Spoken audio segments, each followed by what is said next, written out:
शहदादकोट में मोहन जे डड़े जे माण्हू कामरेड सोबो ज्ञानचंदानी जी 25 वरसी मल्हाए खेज खिराज पेश कियो वियो।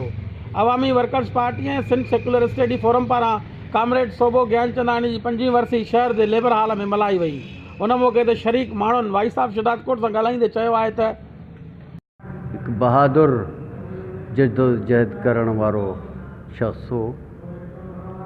बाक़ी साइड त मां शायदि न चई सघां।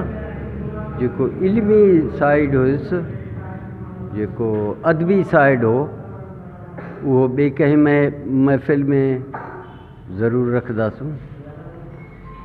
जेके मज़ाहमती स्ट्रगल हो, उन्हीं जो हीरो सोबो ज्ञानचंदानी पाकिस्तान जो हिकु हर दिल अज़ीज़ शख़्सियत हो। जीअं त दोस्त हाणे तकरीर में चवनि था, चाहे हारियुनि जो मसइलो हुजे, किसाननि जो मसइलो हुजे, मज़दूरनि जो मसइलो हुजे, जमहूरियत जो मसइलो हुजे, ज्ञानचंदानी घणा पंहिंजा तारीख़ पंहिंजी लिखी हो।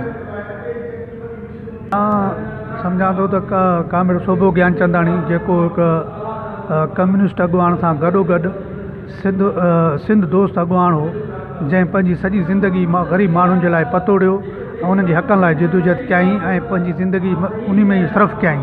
अॼु जेकॾहिं सोबो ज्ञानचंदानी ज़िंदा हुजा त अॼु 100 सालनि जो थी वञे हा।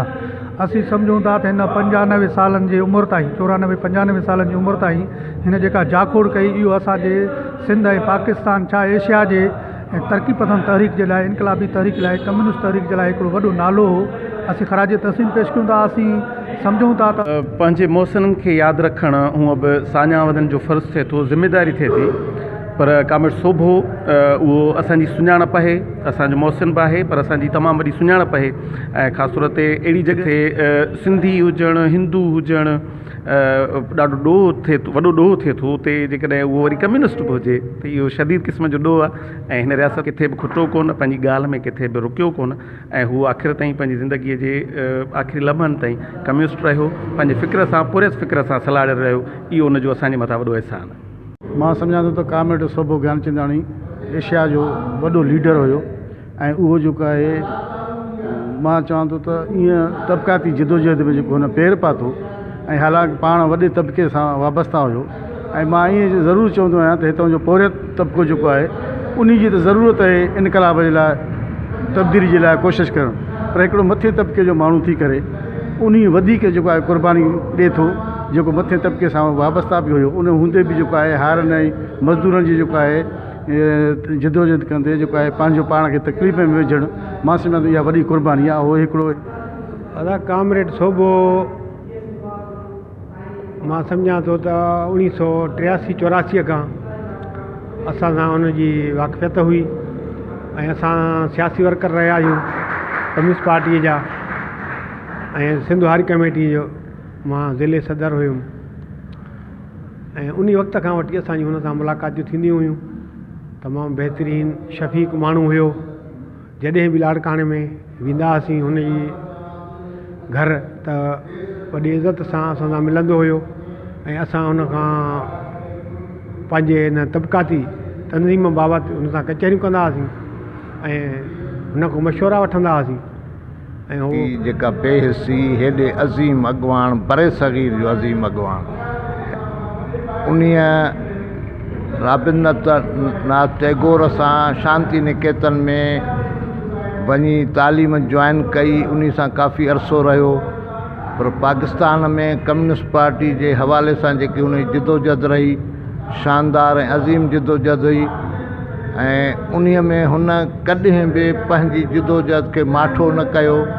जे तूं वधी वण थिए ॿूटे जहिड़ा ॿार, पन पखेड़े ॾार, धरती कजां छांवरो।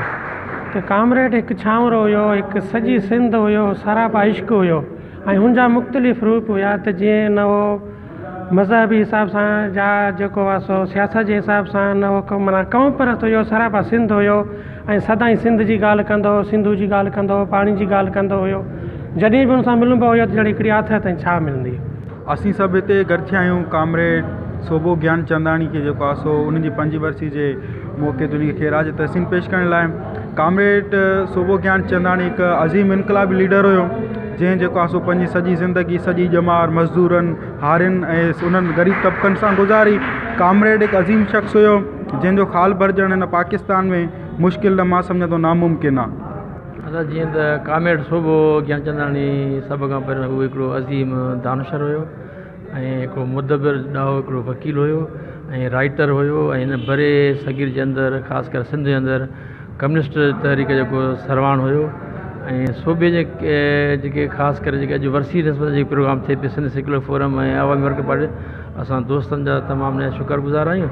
सूबो हिकिड़ी तारीख़ आहे छो त हू सभ खां पहिरियों सिंधी हुयो ऐं बाद में उन सां गॾु हिंदू हुयो ऐं कम्युनिस्ट हुयो अॻुवान रहियो आहे ऐं ख़ुदि जेको आहे काफ़ी हुन जेके जदोजहद कई आहे। बाक़ी सूबो ज्ञानचंदाणी पाण हिन असांजे मोहन जे दड़े जेको आहे सरज़मीन सिंध धरती आहे उन में जेको आहे जनमु वरितो ऐं ॿिंडी में जेको आहे जनमु थियो उन बाद में हिन जेको जीअं उहा कामरेड सोभे ज्ञानचंदाणी जी 5वीं वरसी में शरीक जेके माण्हू आहिनि उन्हनि जो ॻाल्हि ॿोल ॿुधी हुननि जो इहो ई चवणो हो त कामरेड सोभो ज्ञानचंदाणी हिन एशिया जो अज़ीम ॾाहो ऐं सिंध सां मोहबत कंदड़ सचो इंसान हो।